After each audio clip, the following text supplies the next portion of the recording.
trouvais ça hyper intéressant intellectuellement, mais effectivement, si demain je devais me dire je focus sur le ROI, c'est peut-être pas là-dessus que j'irais directement. On a une notoriété très forte sur les jeunes, et les parents, ou tout du moins une grande partie d'entre eux nous connaissent également, mais on est connu comme une marque digitale, pure player, qui peut parfois avoir c'est-à-dire un déficit en termes de considération. En fait, la difficulté, elle n'est pas tant technique. Il faut créer quand même une architecture de données robuste, c'est pas un petit enjeu. Et souvent, la difficulté, elle est de gouvernance. Et en fait, on se retrouve souvent avec des projets où c'est un peu la foire d'empoigne, où les directions ne sont pas d'accord. Et en fait, on passe 6 mois, 1 an à faire de la comitologie pour sortir un use case qui est très décevant. Se cacher derrière les algos pour sortir de cet aspect contrôle, c'est vraiment tout ce que je déteste.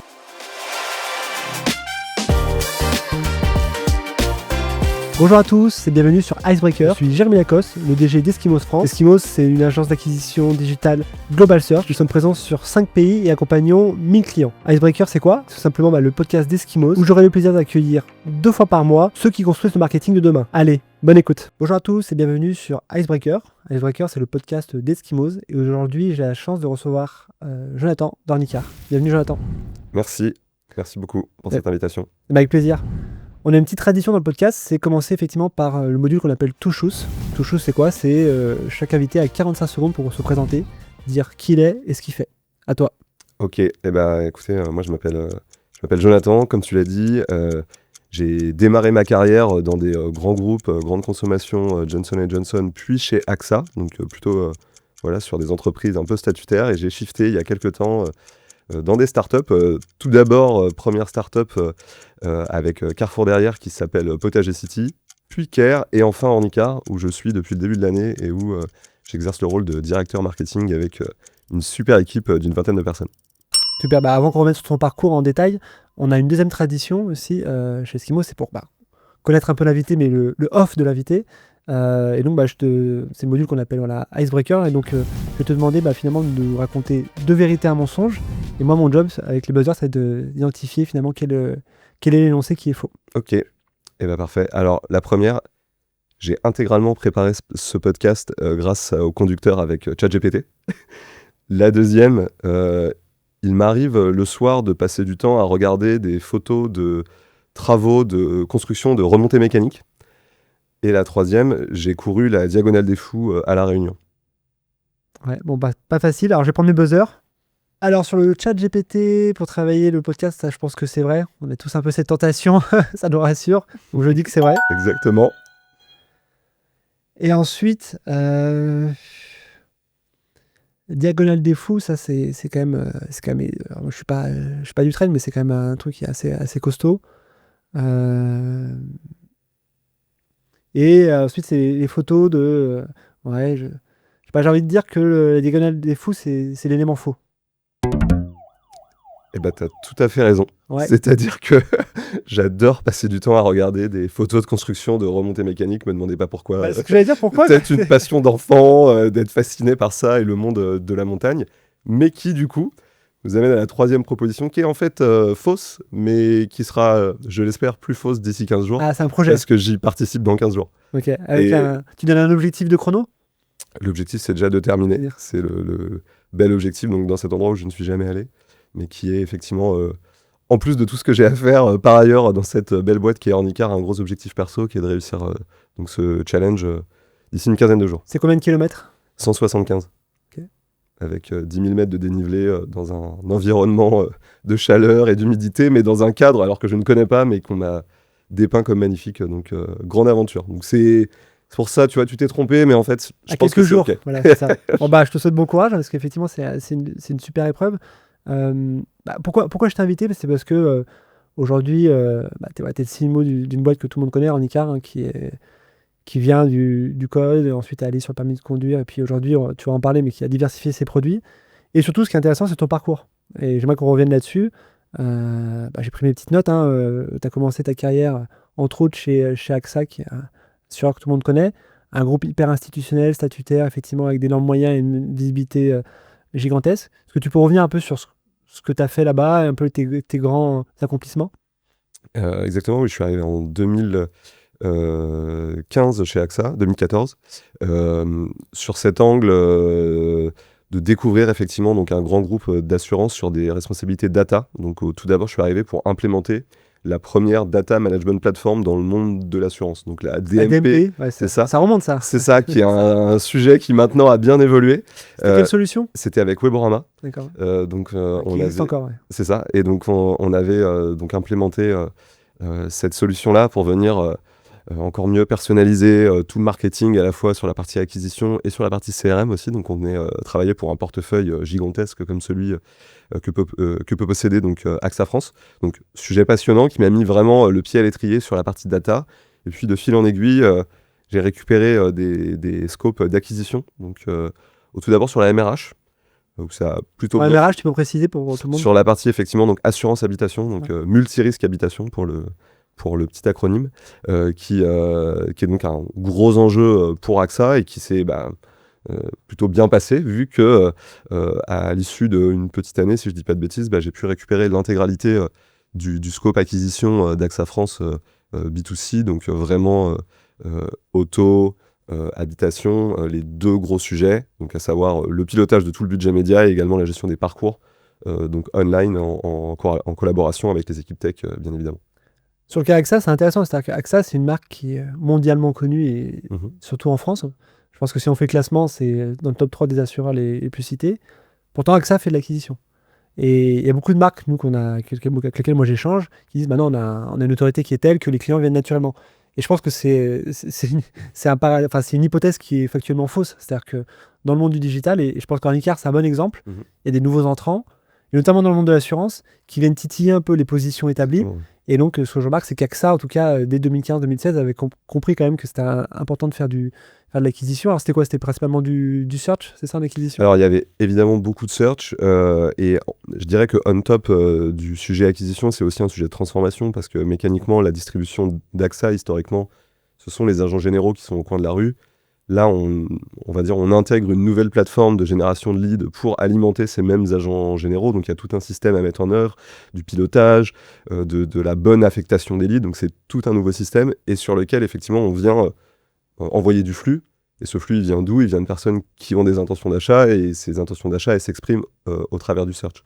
Et effectivement, sur ce marché assurance, les deux grands canaux, c'est le search et les comparateurs.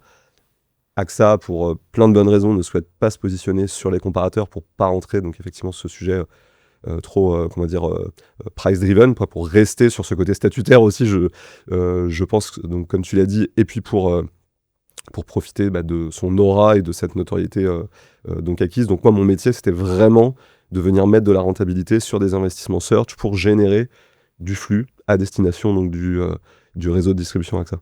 Et si je dis pas de bêtises, AXA, c'est aussi Direct Assurance. Exactement. Et donc, c'est une marque qui a été lancée il y a une trentaine d'années. Peut-être un poil moins premium dans le positionnement. En tout cas, c'est comme ça que moi je le vois. Mais qui, elle, joue la marque de l'acquisition de façon encore plus forte, qui joue le jeu des comparateurs aussi. Moi, je travaillais chez Merto, on distribuait de Direct Assurance. Et donc, c'est intéressant de dire qu'une très grande marque comme ça, alors je sais pas s'ils sont 440, mais en tout cas, joue le jeu quand même du digital. Et je trouve même dans les parcours clients. C'est-à-dire qu'il y a beaucoup d'assureurs ou même des banques qui se disent le parcours client c'est un peu secondaire sur le web, où on est obligé de faire une prise de rendez-vous en agence pour continuer son parcours, ce qui est le truc hyper irritant aujourd'hui. Et je trouve que AXA et Direct Assurance ont quand même très vite compris ce shift et de dire en fait il faut qu'on arrive à digitaliser autant que faire se peut notre parcours et nos offres. Avec effectivement deux stratégies on va dire complémentaires en termes de positionnement entre une marque, la marque du direct par essence, c'est quand même le leader du direct donc à l'heure actuelle et qui a continué une belle croissance là, dans les dernières années, et où effectivement le parcours full online ou par téléphone est un sujet clé pour eux. Donc c'est sûr que c'est ce shift de, on va dire, une acquisition très traditionnelle vers de l'online avec un aspect expérience utilisateur et des parcours, ça a été vraiment un élément très changeant. Et je pense que les comparateurs aussi n'ont pas été innocents sur ce rôle-là, parce que forcément ils sont apparus donc en parallèle, ce qui a fait évoluer l'expérience utilisateur. Et les boîtes comme AXA, elles n'avaient pas le choix aussi. C'est-à-dire que si elles restaient sur leurs acquis, ça n'aurait pas fonctionné. Donc ça a permis, je pense, de faire évoluer le marché. Et un deuxième point dans ton parcours que tu as mentionné au début, c'est tu es arrivé pour déployer une DMP, une Data Management Platform, qui ont un peu sombré. Et puis aujourd'hui, on parle plutôt de CDP, en tout cas des plateformes de collate. Grosso modo, c'est quoi? C'est des plateformes où on va connecter un certain nombre de sources de données. La donnée, on va la structurer, la consolider, la dédupliquer et ensuite on va l'activer Exactement. en achat média, etc. Moi, je connais un peu parce que je travaille un peu chez des intégrateurs sur ce type de solution. J'ai un avis assez tranché là-dessus. Alors, peut-être que toi, tu peux nous partager ton retour d'expérience et après, je partagerai le mien. Savoir sur le ROI de ce type de dispositif, par exemple chez AXA. C'est la grande question, je pense. C'est effectivement une question compliquée parce que c'est un projet, si on dézoome, qui est hyper sexy, hyper emballant, de collecter de la donnée qui vient de sources externes pour venir agrémenter les informations que l'on a, on va dire, par essence, via nos produits sur nos utilisateurs, pour se dire, est-ce que j'ai un signal qui va me permettre soit de vendre un nouveau produit, ou de vendre un produit supplémentaire, ou de prévenir une résiliation.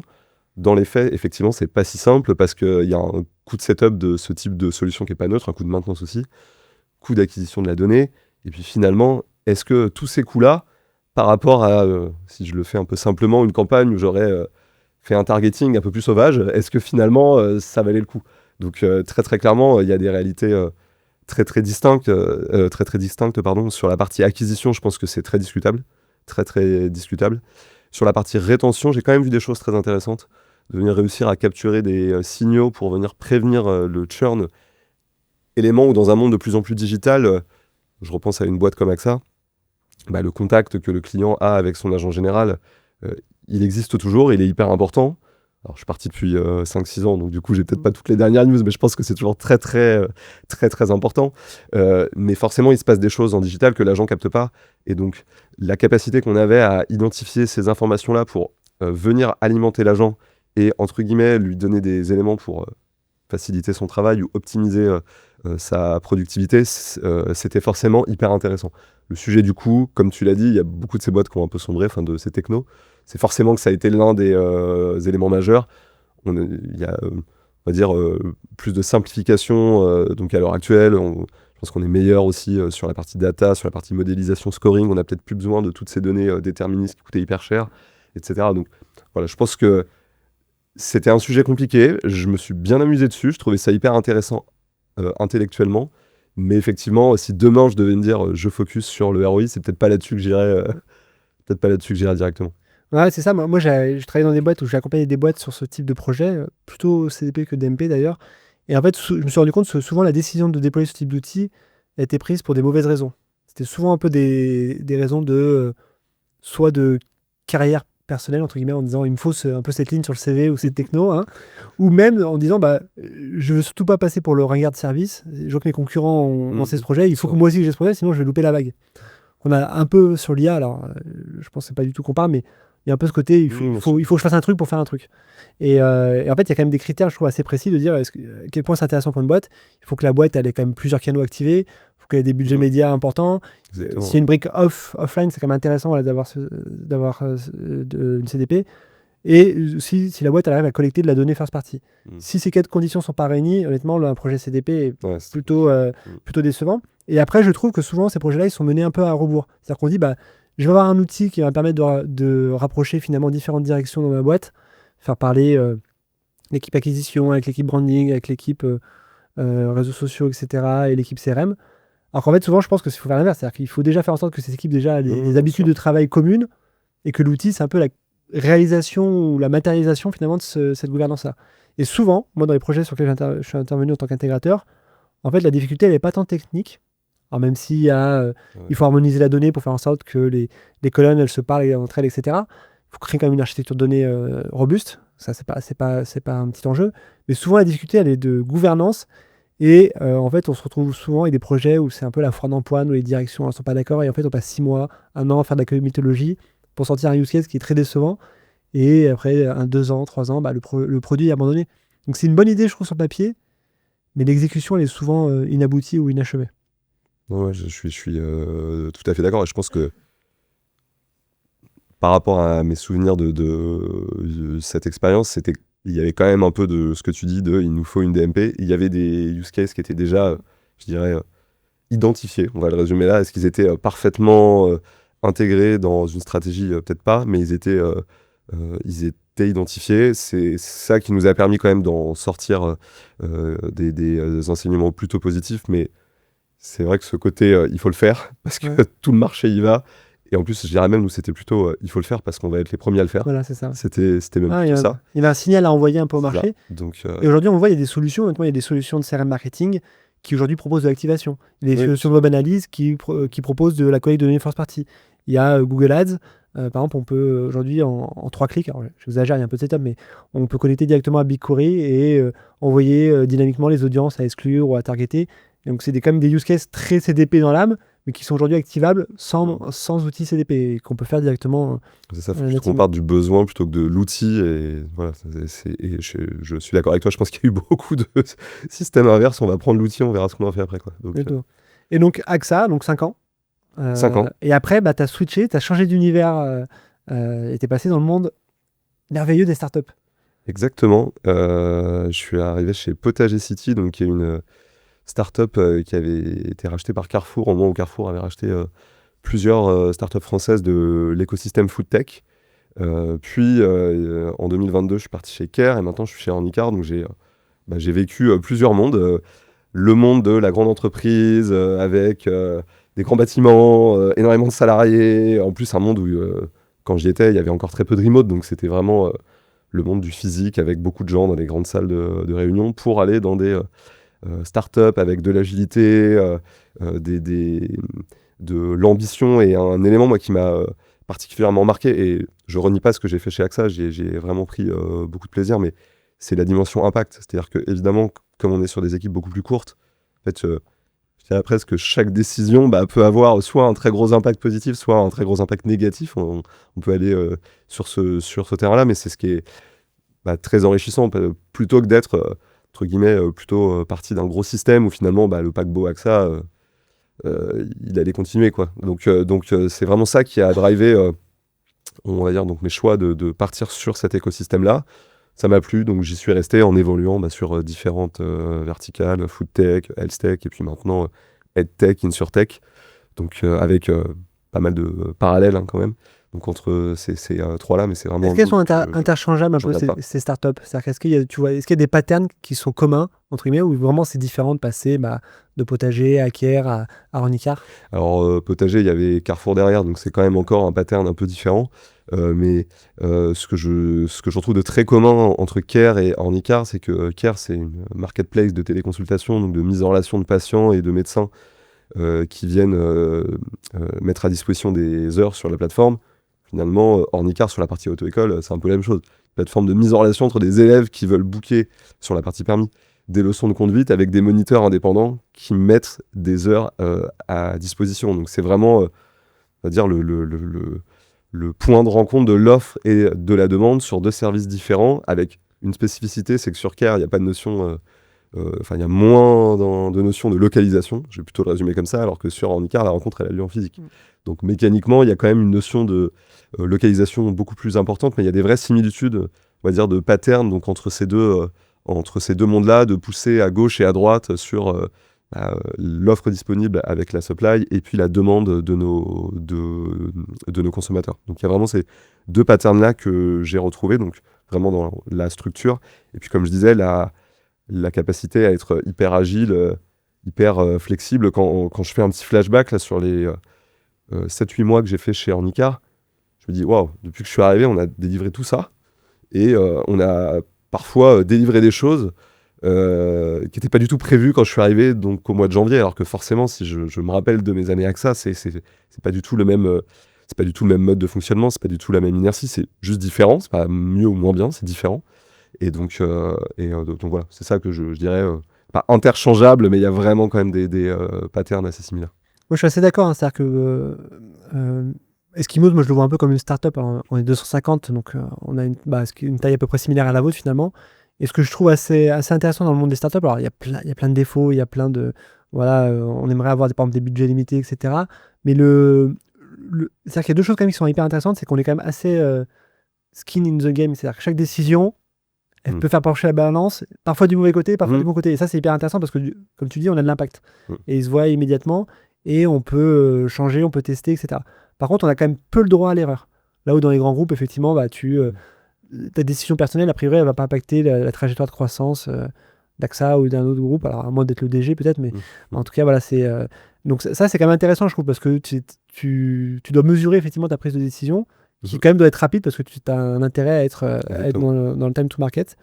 Et après, le deuxième point, bah, tu l'as dit, hein, c'est que on dit qu'il faut être agile, je sais pas si c'est le bon terme, mais c'est-à-dire qu'il faut réussir à identifier un peu des fenêtres d'opportunité ou des chemins un peu de traverse pour s'engouffrer dans la brèche.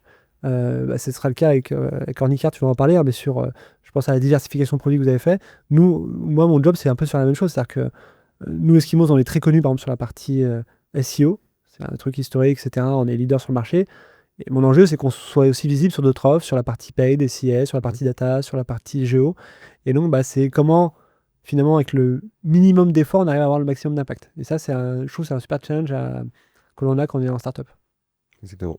J'interromps cet épisode pour vous demander un petit coup de pouce. Si vous aimez le contenu de cette vidéo, n'hésitez pas à mettre un j'aime en bas directement ou nous mettre 5 étoiles. Ça nous aiderait fortement pour le référencement. Par ailleurs, si vous voulez continuer à consommer du contenu autour de l'acquisition digitale, vous pouvez aller directement sur le site eskimos.fr où on publie un certain nombre de baromètres ou de surveys autour du marketing. Et également, vous pouvez vous inscrire à notre newsletter qui est shootée chaque vendredi auprès de 35 000 personnes afin d'avoir les dernières actualités du marketing digital. Allez, on reprend l'épisode. Très bien, on a une troisième séquence dans le podcast qui est la séquence piste noire.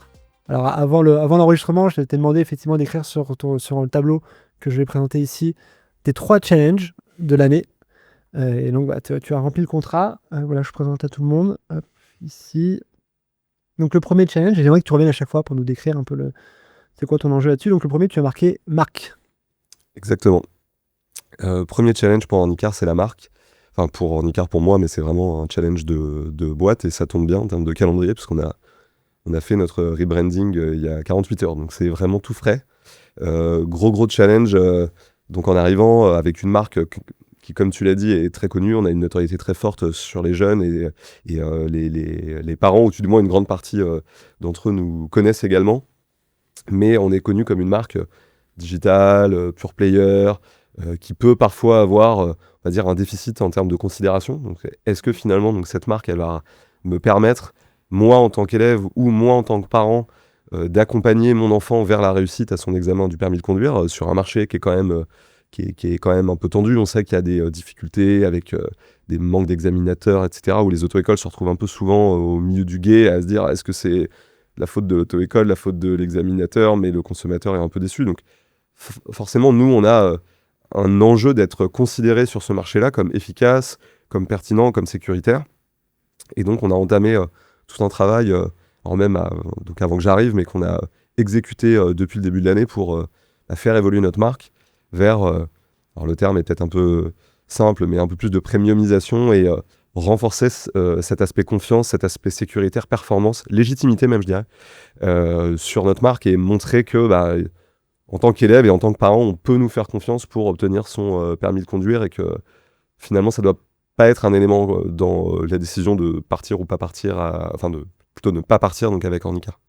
Et c'est marrant, c'est marrant, c'était en premiumisation. Moi, j'ai exactement le même défi pour Eskimos.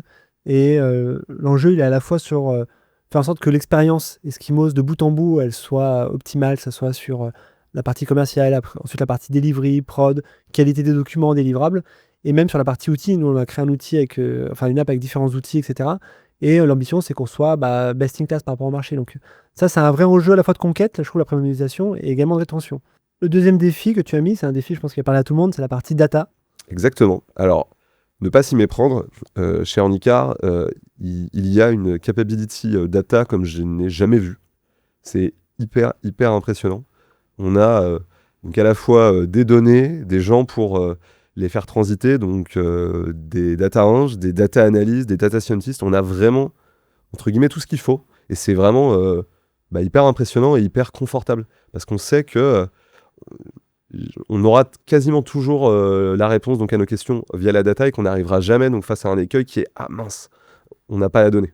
Donc du coup, on va devoir commencer à la collecter, attendre un peu, se faire une idée. En fait, on collecte énormément de choses. Donc ça, c'est hyper confortable. Et c'est l'un des assets qui m'a aussi conforté dans le fait de rejoindre Ornicar parce que c'est forcément un asset hyper important pour une marque et surtout sur ce marché-là pour faire de la croissance. Mais pour autant, on peut parfois aussi, je trouve, tomber dans des écueils du trop de data et de finalement devoir sélectionner ce qui est utile et peut-être simplifier les raisonnements. Donc ça a été l'un de mes sujets, moi, quand je suis arrivé là en début d'année, où un sujet qui va certainement te parler, il y avait on va dire des modèles d'attribution un peu historiques, mais très custom, qui renfermaient une logique business que je challenge pas, qui est très pertinente, mais qui finalement éloigne l'utilisateur final d'éléments actionnables dans des plateformes d'achat. C'est-à-dire que quand on se retrouve avec un modèle d'attribution qui donne des résultats, on va dire, orthogonaux avec ce qu'on va retrouver dans des plateformes d'achat, donc c'est même pas un sujet de tendance où on se dit il y a moins de volume parce que forcément dans la plateforme il va se mettre plus d'attributions, etc. Non, c'est vraiment que c'est orthogonal. On peut avoir des mouvements où une semaine on va se dire c'est super avec notre modèle et dans la plateforme non c'est catastrophique et inversement. Donc finalement en tant qu'opérationnel on est coincé parce qu'on sait pas quoi faire. On se dit mais je fais confiance à qui? À ce modèle interne qui a été pensé, structuré, ou est-ce que je regarde les outils marchés? Donc ce que j'ai fait quand je suis arrivé, c'est remettre les choses à plat et se dire en fait ok, ce modèle existe, fair enough. Mon objectif c'est d'avoir quelque chose de comparable avec ce qui va pouvoir être actionnable dans des outils. Donc on va revenir à des choses assez simples. On va remettre un modèle last click non-direct, simple comme bonjour, comme on peut utiliser. Comme ça en fait on aura les deux visions. Et finalement on va se dire ok, il y a un modèle d'attribution assez simple, des modèles de contribution, et on va commencer à structurer une réflexion. Donc finalement, ce travail-là, il a été hyper important parce que ça nous a permis de faire des choix, médias pour venir optimiser notre mix et se dire finalement, simplifions, allons vers plus de rentabilité, et ça a été un gros challenge et c'est un sujet. Si je reviens à mes précédents amours chez AXA ou ce que j'ai pu mettre en œuvre dans les différentes boîtes où j'ai bossé, qui me passionne. Donc, même s'il faut, comme on dit, descendre dans les tranchées, pas de problème. Je suis tout à fait open pour prendre un peu de boue et aller dans les tranchées. Ça marche. Ça me parle beaucoup ton sujet parce que moi, je suis un très mauvais élève sur l'attribution et je suis toujours partisan de la simplicité au détriment de l'exhaustivité parce que c'est un peu le même sujet que la DMP ou CDP. C'est-à-dire que je trouve que ça mobilise souvent beaucoup d'équipes internes et beaucoup d'énergie interne pour valider un nouveau modèle d'attribution, faire des tests d'incrémentalité, etc. Et même à la fin de ces tests ou de ces essais, souvent on n'est pas d'accord, on trouve un compromis qui n'enchante personne. Et en fait, c'est beaucoup de force perdue dans la bataille. Alors, l'attribution, je pense que sans annonceur, il y en a peut-être 5 où effectivement c'est intéressant d'avoir un modèle un peu custom, un peu avancé. La vérité, c'est que pour 95% des annonceurs, un modèle last click, effectivement, qui a plein de défauts, mais qui a au moins la qualité d'être compréhensible par tout le monde, et notamment par le CEO de la boîte, c'est quand même intéressant. Parce que, d'ailleurs, on s'épargne des mal de crâne, on s'épargne le débat en disant « Ah ben moi, mes données me disent ça, mais toi, tes données me disent ça ». Et je trouve que pour la bonne conduite des opérations, vaut mieux un modèle simple, un peu parcellaire, qu'un modèle très compliqué qui n'est pas partagé par personne, finalement, et qui crée plutôt de la défiance sur les chiffres que l'on partage. Ouais, je suis d'accord, parce qu'en fait, finalement, le modèle d'attribution, il a un objectif, c'est de prendre des décisions. Si finalement, il est tellement compliqué qu'on arrive à se dire « Ah ben non, mais en fait, il y a le biais un tel, le biais… » En fait, ça ne fonctionne pas. Donc, ça paralyse un peu tout le processus. Donc, ça a été l'un de mes gros sujets quand je suis arrivé. Et comme je disais, en plus, comme j'aime ça, c'était pas un problème de mettre le nez dedans. Ça marche. Et le troisième défi, qu'est-ce que ça peut bien être? Quelle surprise! L'IA, alors. Effectivement, l'IA, alors on va essayer de pas rentrer dans ce qu'on disait tout à l'heure, de genre il faut le faire, alors on y va. Énorme challenge donc de l'IA dans toutes les entreprises, je pense que je vous apprends rien. Énorme challenge pour Handicare de se transformer à tous les étages de la fusée, dans toutes les directions, que ce soit marketing, data, product, sales, support, c'est vraiment partout, avec des objectifs évidemment de gain de productivité et de gain de qualité aussi. C'est comment on arrive à faire mieux et plus vite, donc grâce à l'IA. Donc très très gros sujet. Évidemment, au marketing, il y a des tonnes de use cases auxquels on peut penser de façon immédiate, et c'est ce qu'on a mis sur la table avec un gros objectif qui est de mettre en place une content factory pour venir nous aider à scaler la production de contenu à la fois textuel, image et vidéo, avec on va dire les limites actuelles mais qui évoluent tellement vite de tous les modèles pour venir nous aider à gagner en qualité donc, sur cet aspect-là.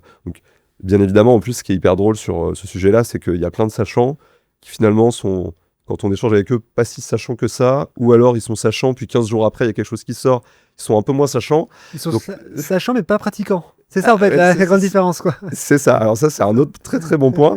Et donc finalement quand on se retrouve à mettre en œuvre, on se dit en fait bah, il y a ce fameux effet, alors vous m'excuserez, j'ai complètement oublié le nom, mais il y a cette learning curve, on se dit ah c'est génial, c'est génial, c'est génial, puis finalement on se rend compte que ah mince, c'est compliqué. Ça redescend très très vite et finalement pour arriver à quelque chose de pertinent, ça nous reprend donc un peu de temps. Bah, je pense qu'on a connu un peu ça. On a lancé beaucoup de choses de façon autonome côté marketing. Quand je dis de façon autonome, bah, en testant, en prenant plein d'outils à gauche, à droite, on a eu des résultats hyper satisfaisants. Mais quand vient le temps du scale, bon, bah là, on se dit, OK, finalement, c'est quoi les process, c'est quoi les workflows, comment on le fait, est-ce qu'on est capable de le faire, est-ce qu'on a besoin de prendre des ressources externes ou pas. Et donc là, on en est un peu là. On a commencé à construire des premiers use cases autour du SEO, un sujet qui parle à Eskimos, pour venir donc automatiser, on va dire, le sanity check de l'ensemble de nos articles et de nos pages de contenu sur le site au niveau du positionnement, en se pluguer à la GSC, à des outils comme Your Text Guru, Tot SEO, etc. pour venir produire après en fonction de ces, on va dire, ce mini-audit, bah, des recommandations de bah, non, on touche pas cette page, elle est très bien, on vient l'optimiser, on change le maillage interne, on vient reproduire du contenu. Donc là, on est en train de commencer donc à construire ça, c'est assez passionnant, donc avec des flows, avec des outils comme N8N, C'est ça, ouais. pour venir donc tout automatiser. Encore une fois, la réalité, ce sera, bon bah ça on le faisait manuellement, moins vite, peut-être un peu moins bien. Bon bah là, on va l'automatiser. Et finalement, en termes de résultats, est-ce que l'investissement qu'on aura mis aura valu le coup? Je suis beaucoup plus serein sur cette partie-là, parce que mécaniquement, on va pouvoir se focuser sur d'autres sujets, donc au niveau SEO et au niveau même marketing global, où on consommait du temps de data aussi pour aller vérifier tout ça. Donc, gros enjeu de venir transformer des use cases un peu sympas pour parler le soir avec les potes à un truc vraiment qui marche pour une boîte et qui soit rentable dans un écosystème où bah, tout bouge tout le temps. Donc, gros chantier, mais c'est vraiment pas propre à Handicap, c'est propre à Tout à fait. tout le marché. Moi, j'ai 3 observations à ce que tu as dit. C'est le premier, moi je trouve ça bien qu'au démarrage de ce type de révolution, ça soit un peu le foutoir. C'est-à-dire qu'il y ait une émulation et comme tu as dit, bah, tout le monde teste, on l'a tous fait, je pense. On était là un peu comme des enfants face à un nouveau jouet. Et je trouve que ça participe de l'émulation collective. Et bah ouais, il y a un peu de perte de temps, il y a un peu de procrastination, il y a un peu des choses qui ont été faites pas dans les bonnes règles. Puis bah derrière, voilà, au bout d'un an, 2 ans, 3 ans, on commence à isoler, puis on se rend compte que sur les 100 tests qu'on a fait, il y en a peut-être 2 qui ont vocation à passer à l'échelle et à être industrialisés. Donc moi je trouve ça c'est plutôt dans l'ordre des choses. Le deuxième point par contre sur lequel je me rends compte, c'est que grosso modo on a connu la révolution du web, la révolution du mobile et là la révolution de l'IA. Les 2 premières elles étaient portées plutôt par le bas. Et je trouve que la révolution de l'IA, elles sont très portées par la direction, entre guillemets. C'est-à-dire qu'en tout cas, ils sont tout de suite très partisans. Alors que souvent, la direction, quand il y a des choses nouvelles, elles sont peut-être un peu frileuses, un peu conservatrices, et c'est l'ADN même d'une direction. Là, moi j'échange franchement tous les jours sur ces problématiques. C'est souvent parce que le patron ou la patronne de la boîte a dit il faut qu'on investisse sur l'IA, il faut qu'on regarde ce sujet, il faut qu'on commence à être visible sur ChatGPT. Non pas que les équipes elles sont récalcitrantes, mais souvent, elles sont moins pressées de se défocuser parce qu'elles savent que finalement aujourd'hui la majorité du business n'est pas encore sur ChatGPT. Peut-être que demain, dans 1 an, 2 ans, 3 ans, ce sera le cas, mais aujourd'hui c'est pas du tout le cas. Mais là il y a un décalage, c'est-à-dire que la direction dit bah souvent moi j'utilise que ChatGPT et donc par extrapolation, je pense que tous les Français ou en tout cas tout leur marché a basculé, a switché d'un Google à ChatGPT, ce qui est encore factuellement faux. Et après le troisième cas d'usage, c'est ce que tu as mentionné sur la partie SEO, c'est un bon cas d'usage. Moi, ce qui m'interroge toujours dans ce type de setup, et d'ailleurs nous on propose aux clients, donc c'est une vraie interrogation que j'ai, c'est quand on automatise, et je le vois parce que moi je fais beaucoup de paye, de SEO, etc., c'est que ça peut être des fois l'ennemi de la vigilance.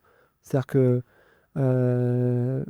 est-ce qu'on a toujours le même focus? Est-ce qu'on a toujours le même impact? Est-ce qu'on n'a pas des fois un degré de confiance trop important aux tâches qu'on délègue et qu'on exécute et qui fait qu'on est moins vigilant sur ce qui est proposé? J'ai tendance à dire que c'est une façon de se désengager aussi d'automatiser. Et moi, c'est un peu mon combat au quotidien. Donc, on est évidemment nous lancés, on automatise un certain nombre de trucs, la production de contenu, les sanity checks, etc. Mais le discours que j'ai quand même en interne, en consultant, c'est que ça ne doit pas nous désengager. Ou en tout cas, on doit toujours être le tiers de confiance et le tiers de contrôle pour valider, parce que derrière, on ne sait pas effectivement ce qui est. Derrière, on peut avoir un peu des choses ubuesques qui peuvent être produits, enfin voilà, c'est des modèles quand même qui sont vivants, qui évoluent, donc il faut rester quand même tiers de confiance. Ouais, je suis 100% d'accord. En plus, ça, comme tu l'as dit, quand on vient produire du contenu, on expose la marque, hein, si on revient sur le sujet de tout à l'heure, et si effectivement tombe à côté, ça peut avoir quand même des grandes conséquences. Et donc par rapport à ça, bien évidemment, il y a il y a plein de façons de répondre à ça, je pense, directement aussi donc avec l'IA pour venir l'utiliser comme juge sur ce qu'elle a produit, donc avec d'autres flows. Mais également, l'idée n'est absolument pas de se désengager. Je pense que c'est un peu la marotte de l'IA. L'IA, c'est pour améliorer, c'est pas pour remplacer. Et donc, c'est exactement dans cet état d'esprit-là que l'on fonctionne, que ça soit sur ce premier use case en SEO et tout ce qu'on a pu tester sur la partie créa, où bien évidemment, je pense qu'on n'arrivera jamais. Enfin, alors, non, il faut peut-être jamais dire jamais, mais sur un outil où en un clic bouton, pouf, j'ai ma nouvelle pub télé qui sort et j'en aurai rien à faire. Ça n'existera pas. Donc là, c'est juste qu'on produit plus vite. Parfois avec plus de qualité, c'est quand même bien l'objectif. Parfois non, mais c'est ce sur quoi on doit tendre. Mais là, on va dire le contrôle humain, je pense on n'y est pas encore, quoi. Là, c'est vraiment pas l'idée de sortir des flots de contrôle pour maîtriser donc effectivement la qualité de ce qu'on délivre, qui va également, en plus en dehors de la qualité, comme tu l'as dit, permettre aussi de faire les bons choix demain pour les futures opportunités. Si on sort complètement, on va dire, de la vision concrète de ce qui sort de ces flots-là, finalement, le truc vit, on ne sait pas trop ce qui se passe et on passe à autre chose. Mais du coup, les opportunités business réelles, je pense qu'on va passer à côté. Ouais. Moi, je le vois sur la partie paid. Aujourd'hui, on investit plusieurs dizaines de millions par an pour nos clients. Et en fait, les plateformes publicitaires, que ce soit Google, Meta, TikTok, etc., ont très vite pris le pli alors, de l'IA, mais avant ça, du machine learning. Hein, c'était un peu ça le mot d'ordre depuis 2015, on va dire. Avec des modèles très robustes, très très avancés. Il n'y a pas de souci, hein, c'est Google et c'est Meta. Donc, mais moi, j'ai vu un vrai chiffre, c'est-à-dire qu'avant, quand on pilotait un compte SIA, c'était l'approche manuelle, on était très focus sur optimiser ses CPC, faire en sorte effectivement qu'on limite autant que faire se peut l'inflation des coûts. Et en fait, il y a depuis le basculement sur des stratégies d'enchères avancées, automatisées via du machine learning, on voit que le focus des consultants et des clients, il est un peu moins là-dessus. Et on fait confiance à la machine, et sauf que on se rend compte, hasard, je sais pas, que les CPC ont tendance au moment à augmenter fortement. Alors, le discours des attaques, c'est de dire, bah oui, il y a de plus en plus de concurrents pour un pool de mots-clés flat sur lequel on va se disputer. Donc ça, pourquoi pas? Mais en tout cas, moi, je note juste qu'on est moins, en tout cas, alerte sur ces dérapages budgétaires ou d'enchères. Et ça, je pense, voilà, que je suis pas du tout contre l'automatisation, au contraire, moi j'en mets plein.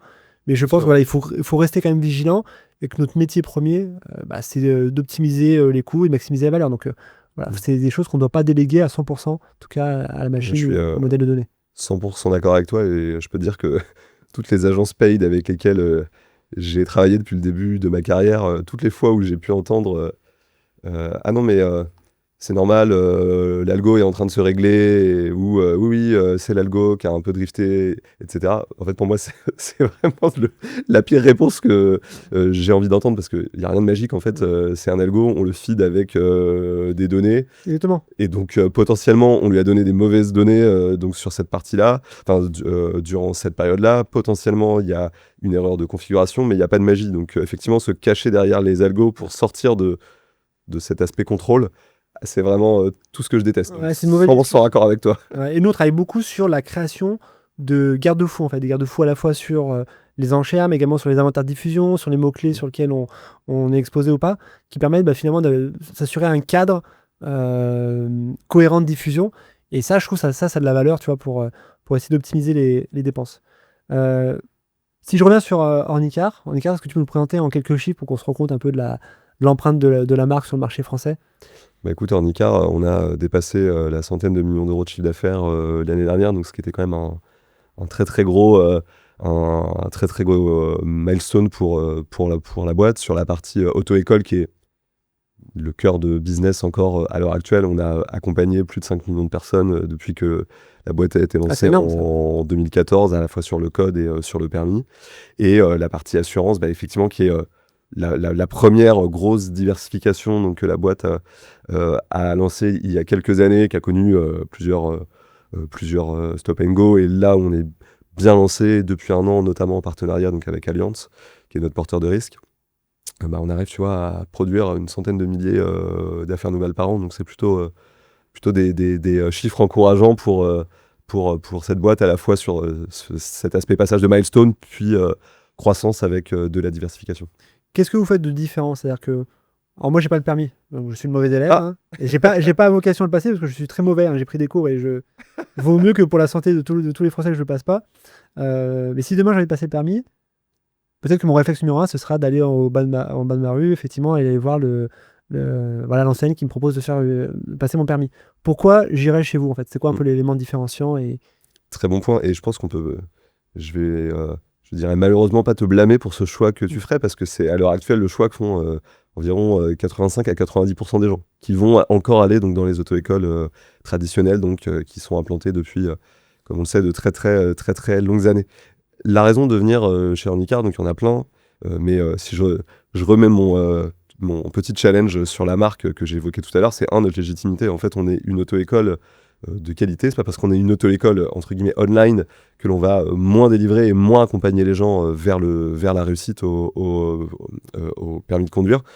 On est tout à fait légitime. On dispose en fait donc d'une offre qui est pléthorique. On a 2000 enseignants qui sont répartis sur toute la France, et ce qui va permettre en fait, c'est là où la grande différence, de laisser en fait nos élèves avec une grande flexibilité. En fait, en tant qu'élève, tu vas être complètement flexible pour choisir avec quel moniteur tu vas vouloir conduire, peut-être un jour avec un tel, un autre jour avec un autre moniteur, choisir très librement les heures de rendez-vous, les lieux de rendez-vous également. Donc nos moniteurs sont disponibles sur ce qu'on appelle des meeting points, et donc finalement tu vas être en mesure d'aller les rejoindre sur le créneau qui t'arrange. Donc peut-être à un moment, si tu es un jeune étudiant, en face de ton école de commerce, ou alors en face de chez toi durant le week-end, ou même chez tes parents parce que tu es rentré chez tes parents qui habitent en province durant les vacances scolaires. Donc c'est vraiment la flexibilité qui va être au cœur de notre expérience. On a également un positionnement prix qui est très intéressant.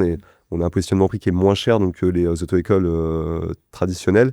Puis, dernier point, c'est qu'on a un produit digital qui va faciliter ton expérience au quotidien, une application hyper intuitive sur laquelle tu vas pouvoir également avoir accès à du e-learning pour venir compléter ta formation que tu auras eue en réel, donc dans une voiture avec un vrai moniteur. C'est un point important, c'est vraiment des vrais moniteurs, c'est des vrais enseignants donc, de la conduite qui sont sur la plateforme Handicap et qui va permettre effectivement de bien t'accompagner donc, en tant qu'élève vers on va dire ce point de passage important dans la vie, alors que tu l'as pas encore franchi, mais qui est donc de réussir à obtenir, c'est ça, qui est de réussir à obtenir son permis de conduire, parce qu'il y a un vrai sujet qui est derrière, c'est finalement, je pense que la question qui se pose, c'est est-ce que la voiture, c'est encore un sujet qui intéresse les gens? Et oui, en fait, le nombre de gens qui passent le permis de conduire tous les ans est encore en croissance, tu vois, on est environ à 1,5 million par an, donc c'est quand même colossal, et même si, on va dire, tout ce qui est autour de la voiture a pu évoluer. Je pense que notamment le sujet de la propriété, le sujet statutaire de la voiture est beaucoup moins important versus le sujet flexibilité, mobilité, liberté, sans rentrer dans des mots un peu bullshit, mais on est quand même sur un marché de l'automobile qui a vachement évolué et qui est aussi assez hétérogène. Hein, faut pas se leurrer. Un jeune qui est dans Paris et un jeune qui est dans une zone un peu plus reculée, il n'aura pas les mêmes besoins. Et on le voit d'ailleurs, hein, les jeunes qui passent le permis, la moyenne d'âge sur les jeunes plutôt sur des zones rurales est beaucoup plus basse. Tu vois, on parle de 3-4 ans de moins. c'est obligatoire pour Voilà, c'est ça, parce qu'ils ont forcément moins de choix pour travailler. Donc voilà, on a un marché qui est hétérogène, mais donc avec Ornica, on répond à tous ces besoins-là. On a notre produit historique qui était le code, qui est un produit digital qui nous a permis de croître, puis le marché permis sur lequel donc, on s'est lancé en développant cet écosystème complet avec tous ces moniteurs. Et puis, ce qui est super après, c'est qu'en plus, si tu passes ton permis donc avec Handicap, éventuellement, on sera en capacité de te faire un bon prix pour ton assurance auto. Ce qui est quand même un sujet évidemment intéressant pour aller encore plus loin dans le consumer journey. Et comme on le disait, on a des ambitions de continuer à étendre cette galaxie de services. On a quelques produits également qui ont commencé donc, à être lancés, l'assurance habitation, les stages de récupération de points, on fait des formations aussi en entreprise à la conduite. Donc on a vraiment envie de construire tout cet écosystème pour que finalement, j'ai envie de dire que quand tu te poses cette question là que tu te poses, de dire est-ce que je vais chez Handicap, en fait, t'es plus de doute, quoi. Que ça réponde vraiment à ton besoin primaire d'obtenir ton permis, mais que tu dises ah oui, en plus, quand même une galaxie de services qui s'offre à moi et qui est très pertinente. Là c'est un enjeu que tu mentionnes, hein, c'est-à-dire que souvent les boîtes, quand elles se lancent, elles se construisent autour d'un produit. le code ou le permis de conduire, et nous, par exemple, c'était le SEO. Et au bout d'un moment, on se pose la question de la diversification. Et l'enjeu, c'est de dire à quel point je vais vers de nouveaux produits sans perdre mon identité historique, parce que c'est quand même ce qui nous fait vivre aujourd'hui, le produit qu'on a lancé. Et c'est quand même jamais facile de construire un nouvel imaginaire, de construire une nouvelle identité de Bien marque, sûr. un nouveau narratif, finalement. Ça, comment tu appréhendes cette partie-là? Donc, tu as parlé du rebranding, je pense que c'est un des jalons. Est-ce qu'il y a d'autres actions ou d'autres dispositifs qui vont être déployés pour visibiliser ces nouvelles offres? Non, c'est un très bon point. Les produits, ils ont été lancés, si je peux dire, je dirais un peu en stand-alone, c'est-à-dire qu'en fait, on peut acheter un produit, l'autre, mais il n'y a pas vraiment on va dire, une connexion encore hyper forte entre les deux. C'est vraiment l'un des sujets numéro un. C'est, d'ailleurs, en partant même du code, hein, c'est-à-dire que, pour revenir sur ce que je disais tout à l'heure, il y a 90% des gens qui, à l'heure actuelle, continuent d'aller dans les auto-écoles traditionnelles, mais il y a environ un jeune sur deux tous les ans qui révise son code sur Handicap. Donc on se dit, ok, il y a un jeune sur deux qui révise son code sur Handicap, mais il n'y a que 10% des gens qui décident de passer leur permis dans des auto-écoles en ligne. Et après, il faut qu'on arrive à leur vendre un contrat d'assurance. Donc finalement, tout le sujet, c'est le journey. Et le journey va passer, bien évidemment, par ce que tu disais, et je te remercie pour l'avoir appelé, par cet élément de marque. Donc comment la marque Handicap va rassurer l'utilisateur et lui dire, en fait, Handicap est pertinent à toutes ces étapes-là. Mais in fine, qu'est-ce qui va compter? C'est le produit. Qu'est-ce qu'on va leur vendre? Et donc, qu'est-ce qu'on va leur vendre si on leur vend ces 3 produits l'un après l'autre? Genre, t'as acheté le produit 1, maintenant, ça serait cool que tu achètes le produit 2, puis maintenant le produit 3. C'est quand même relativement compliqué. Et pour venir d'un monde, pour avoir travaillé dans une maison comme AXA, où le sujet, c'est le multi-équipement et c'est la capacité à vendre plein de contrats pour ferrer les utilisateurs, les consommateurs, donc dans un portefeuille, nous, c'est un peu la même chose. L'un des gros chantiers, c'est, on va dire, la bundleisation de nos offres et de réussir à vendre des packs qui vont jumeler, on va dire, le permis plus la partie assurance. Et puis, là, je parle de l'utilisateur final, mais si on revient sur ce que je disais tout à l'heure, il y a la moitié des gens qui passent leur permis qui sont des jeunes de moins de 18 ans. Du coup, mécaniquement, il y a quand même de très, très, très, très grandes chances que le financement de ce permis de conduire il soit opéré par le côté parent. Et donc, les parents, ils ont des besoins aussi. Alors, certes, ils sont assurés peut-être chez un assureur depuis 10 ans, mais si j'arrive donc à leur dire, en fait, je te fais une offre qui dit, je t'assure, toi, même tes 2 véhicules, si on a 2 véhicules dans un couple, et puis en plus, je te fais une offre pour le permis de tes enfants, et je vais assurer tes enfants, là, c'est quand même game changer. Donc, c'est là où je pense qu'on a un gros challenge, c'est en plus de la marque, c'est vraiment de rentrer dans le cœur du sujet. C'est vraiment le produit, c'est la conception de nos offres qui est clé pour réussir à atteindre ces objectifs. Puis vous êtes arrivé au bon moment, c'est-à-dire que vous êtes arrivé à un moment où la législation a évolué et la résiliation d'assurance se fait de façon hyper facile, sans attendre la date anniversaire. C'est en ligne et c'est entre l'ancien assureur et le nouvel assureur. Et moi, ma femme a changé d'assurance auto parce que c'est pas moi. Et oui, du coup, j'arrivais pas à comprendre. Non, c'est ma femme qui l'a fait. Du coup, et franchement, ce qui était hyper painful il y a 10 ans, là, le plus long, c'était de comparer les offres, entre guillemets, quoi.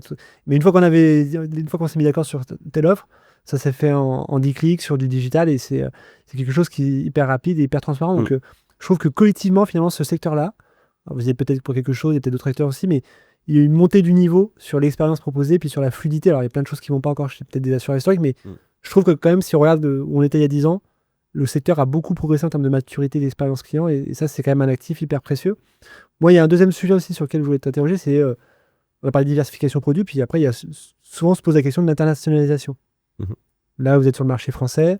Tu m'as dit tout à l'heure un peu off que vous aviez testé les incursions sur des marchés internationaux avant de faire un rollback parce que voilà, c'était compliqué. Je veux bien que tu nous partages un peu ton retour d'expérience. Effectivement, oui. Alors, c'est des expériences que j'ai pas connues vu que je suis arrivé en tout début d'année, mais effectivement, il y a eu quelques expériences donc à l'international sur lesquelles il y a eu du rollback. C'est, je pense, une bonne expérience et qui a attrait, comme on le voit souvent dans différents écosystèmes, mais à des complexités au niveau régulation. Donc, bien évidemment, déjà qu'en France, si je reviens sur l'historique de Handicap, pareil, ce que je n'ai pas connu, mais qui a été compliqué. Donc, ça a été le lancement d'une boîte qui se dit auto-école, mais qui n'a pas de locaux, qui n'a pas de moniteur, etc. Finalement, est-ce qu'on est une vraie auto-école? Est-ce qu'on a la certification? Donc, il y a eu plein de, on va dire, de tracages juridiques qu'on construit la boîte. Mais en fait, quand on arrive dans un nouveau pays, sur un marché aussi complexe, forcément, on va se heurter à plein de complexités différentes. Et donc, est-ce que la scalabilité, le copycat est aussi facile que ça? Dans les faits, non. C'est globalement ce qui en a été, ce qui en est ressorti. Pour autant, le sujet de l'internationalisation n'est pas du tout remis aux 40 grecs. C'est tout à fait dans les cartons, mais plutôt peut-être avec des subsets de nos activités. Peut-être pas dans tous les pays. Peut-être que dans un pays, ce sera un subset 1, dans un autre pays, un subset 2. Donc, c'est plutôt sur cet axe de réflexion que l'on est, sur une calendarité qui n'est pas très éloignée, mais avec quand même un gros focus ici qui est de consolider la France, parce que je reviens sur les chiffres que je donnais tout à l'heure. Quand on voit qu'on a énormément de gens qui révisent le code avec nous, mais que finalement, le marché de l'auto-école en ligne, à l'heure actuelle, c'est que 10% des élèves qui passent le permis, on se dit quand même que, entre guillemets, on n'a pas encore cassé le game, quoi, comme on dit. Donc on a encore beaucoup de boulot là-dessus. Et puis la diversification, tu le disais tout à l'heure, on a, on va dire, des facilitations réglementaires avec la loi Hamon là, qui permettent de résilier très facilement. Mais c'est aussi vrai, c'est à la fois un avantage, à la fois un désavantage, parce que moi, en tant qu'ornicard, je produis un nouveau service d'assurance. J'ai déjà un premier sujet, c'est est-ce que je suis légitime sur la partie assurance auto? Parce que j'ai déjà mon premier sujet, est-ce que je suis légitime sur la partie auto-école? Alors si en plus je me greffe, est-ce que je suis légitime sur la partie assurance auto face à un AXA, à un MMA, un MAF, des acteurs historiques? J'ai déjà ce premier challenge-là. Et donc mécaniquement, quand je m'assure chez Ornicar, je sais que c'était facile de souscrire, mais c'est aussi facile de résilier. Et donc finalement, mon portefeuille, je dois le travailler. Et j'ai pas en tout cas, donc à l'heure actuelle, ce mastodonte derrière moi qui va me proposer une galaxie de produits pour venir me loquer, on va dire, et faire en sorte que même si c'est facile de résilier, je vais quand même me poser la question, je vais me dire, si je change mon assurance auto, j'ai quand même mon habitation, les assurances scolaires des enfants, éventuellement de l'épargne, j'ai éventuellement un compte en banque. Enfin, il y a plein de choses qui sont connectées. Puis peut-être que mon crédit immobilier, je l'ai obtenu parce que on m'a en plus greffé ce produit-là. Donc tout ça, pour l'instant, je ne l'ai pas. Donc j'ai également quand même ce challenge-là, et c'est bien pour ça qu'on doit continuer cet axe de diversification en France pour venir solidifier ces business et on va dire continuer donc à nous ancrer dans cet axe de légitimité. Et c'est un vrai point que tu soulignes. Moi, je trouve que souvent, il y a un peu cette tentation prométhéenne, c'est-à-dire de dire j'ai une start-up et il faut qu'on aille à l'international. Et un peu pour cocher la case en disant on est une boîte internationale. Et je trouve que des fois, ça crée du défocus en fait dans la boîte sur l'exécution, parce que c'est pas facile d'ouvrir un nouveau marché, un nouveau pays. Il faut s'intégrer, même si c'est souvent l'Europe qu'on choisit, mais il faut quand même s'intégrer. Il y a un imaginaire différent, il y a des acteurs établis différents, une réglementation différente. Alors que souvent, cette boîte-là, même si elle est en croissance, même si elle est dans une dynamique de scale, elle représente finalement pas beaucoup en termes de part de marché. Et tu l'as dit sur les chiffres, vous avez des chiffres impressionnants, mais stricto sensu, en termes de part de marché, vous n'êtes pas encore leader, et il y a encore tout un marché effectivement à prendre sur les auto-écoles C'est physiques, pour ça qu'on se etc. lève le matin. mais je trouve, et des fois, ce sujet-là, moi je trouve qu'il est presque plus intéressant. Et je trouve qu'en termes de valeur, c'est vraiment ça le nerf de la guerre. Parce que l'internationalisation, ça crée beaucoup de complexité. Et il y a énormément de startups qui ont fait ce rollback, notamment dans les verticales très réglementaires, banque, assurance, énergie, mais pas que. Enfin voilà, c'est difficile vraiment de s'implémenter. Là où ça fonctionne, j'ai l'impression, c'est quand on fait de la croissance externe. C'est-à-dire, je suis une boîte française, je vais ouvrir l'Allemagne. Souvent, ce qui fonctionne, c'est de racheter un petit acteur allemand qui, lui, est déjà compliant par rapport au réseau local. Et ça nous permet d'avoir une tête de pont et de se projeter. C'est là que ça fonctionne. Nous, c'est un peu ce qu'on a fait, par exemple, chez Eskimos. On l'a fait avec le UK et l'Allemagne, on a racheté des boîtes. L'Espagne, on l'a lancé nativement. Aujourd'hui, l'Espagne, c'est 20 personnes, mais la courbe de croissance a été lente au début. Parce que effectivement, c'était une nouvelle culture, c'était un nouveau marché, on n'était pas identifié. Donc, je pense des fois, il faut être un peu mesuré sur les ambitions et voir finalement en termes d'investissement temps, j'entends, où est-ce que je peux avoir plus de valeur. Et c'est souvent le marché domestique finalement sur lequel on peut aller chercher des parts de croissance. Jonathan, je te propose de passer à une nouvelle séquence qu'on appelle Première étoile. Donc Première étoile, c'est quoi? Moi, je cuisine un peu mes invités pour voir s'ils sont attentifs sur les dernières news de notre secteur. Donc je vais te poser des questions, puis tu me diras un peu comment tu te positionnes. La première question que je vais te poser, c'est une étude que j'ai vu passer sur le taux d'internalisation chez les boîtes, c'est-à-dire sur 100 € investis, combien aujourd'hui sont gérés directement par les annonceurs? Est-ce que tu saurais me le dire, ça? Alors là, j'ai l'impression de devoir faire mon premier chasse-neige et je n'ai absolument pas la réponse, mais allez, je vais jouer. Euh, Allez, non, je vais pas me mouiller, ouais, je vais faire la Suisse, je vais dire 50%. Bah, c'est 30%. Donc aujourd'hui, 1 euro sur 3 est géré directement chez l'annonceur et il y a 5 ans, c'était moins de 20%. Donc c'est une courbe qui augmente Ok. et elle se fait au détriment de qui? Alors elle se fait évidemment au détriment de l'externalisation. Mais ce qui est intéressant, c'est que dans cette étude, c'est qu'il y a deux poches. Il y a à la fois les grosses agences, Mhm. le top 6 Mhm. qu'on connaît tous, et les agences indépendantes où il y a 1 million d'agences, dont Eskimos, mais voilà, il n'y a pas que, évidemment. Et en fait, elle se fait au détriment du top 6. C'est le top 6 qui perd, c'est-à-dire que ces grosses agences-là qui historiquement accompagnent les Mhm. annonceurs depuis X années avec des plans médias, avec des équipes très staffées, elles voient leur business s'éroder, en tout cas sur la partie média, au profit ou au détriment de l'internalisation. Et les agences indépendantes, elles sont très stables, elles sont à 40% depuis 5 ans. Elles ne partent pas de business, elles n'en gagnent pas, mais voilà, c'est assez stable. Donc, je trouve ça intéressant, c'est-à-dire que moi, j'ai fait un post là-dessus. Je pense que c'est un bon signal pour dire que les annonceurs aujourd'hui sont de plus en plus matures Mhm. sur la partie digitale. Ils recrutent beaucoup en agence d'ailleurs. Et elles veulent des partenaires qui soient straight to the point, c'est-à-dire qu'ils soient dans l'efficacité, dans le pilotage, dans l'opération, et peut-être un peu moins sur la partie énorme plan média, idéation. Voilà, on veut des choses qui soient exécutées. Donc c'est comme ça un peu que moi je le traduis. Et une deuxième question. Et ça, c'est une étude qui est hyper intéressante, j'ai trouvé. On a demandé à des Américains en disant combien il faudrait vous payer par mois pour ne plus utiliser ChatGPT. C'est pas combien ça vous rapporte d'utiliser ChatGPT, mais à partir de quel D'accord. prix mensuel vous serez prêt à renoncer à l'utilisation de ChatGPT. Waouh. Hyper intéressant. Ok. Waouh, donc forcément, je vais me planter. Mais du coup, ça va être marrant. Je sais pas. Ouais, non, en fait, c'est énorme. Parce que ça a tellement changé la vie que du coup, tu me poses la question là, même dans la vie perso, ça m'embêterait quoi. Donc Toi, du tu serais coup, ouais. prêt combien il faudrait te payer pour plus utiliser ChatGPT? Ok, bah du coup, ChatGPT, ça coûte quoi? Ça coûte une trentaine d'euros par mois par rapport au temps que les gens y passent. Elle est peut-être 2 à 300 euros parce que ça consomme quand même beaucoup de temps tous les mois. Ouais, bah, c'est un peu moins, c'est une centaine d'euros, grosso modo, par mois. Mais je trouve que c'est un super signal. C'est-à-dire que aujourd'hui, hein, on a vu les chiffres que c'est ChatGPT qui a partagé. Hein, c'est un adulte sur 10 dans le monde qui utilise au moins mensuellement ChatGPT. Donc c'est 700 millions d'utilisateurs, donc c'est ce qui est énorme. Et avec des taux d'usage en termes de fréquence qui sont assez incroyables. Donc aujourd'hui, effectivement, l'abonnement il est à 20 dollars pour être précis sur la partie vraiment usage pro.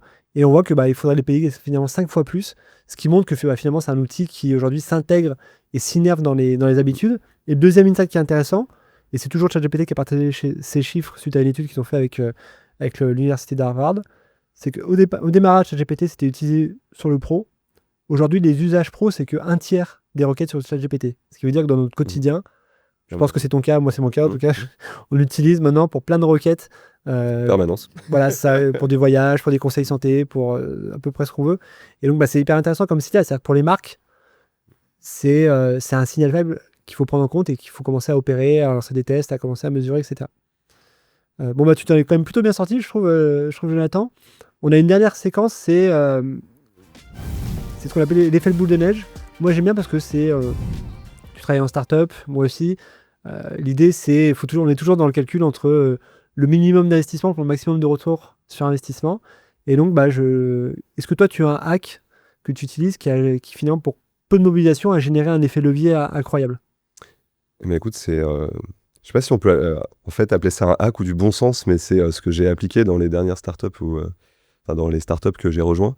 Finalement, quelque chose d'assez simple, c'est quand on arrive face à un écosystème complexe, un marketing mix complexe, où on se dit qu'est-ce qui marche pas, comment je vais optimiser tout ça. En fait, je suis plutôt d'avis de dire en fait, pour gagner du temps, avoir du ROI et prendre des décisions concrètes, déjà commençons par couper ce qui marche pas.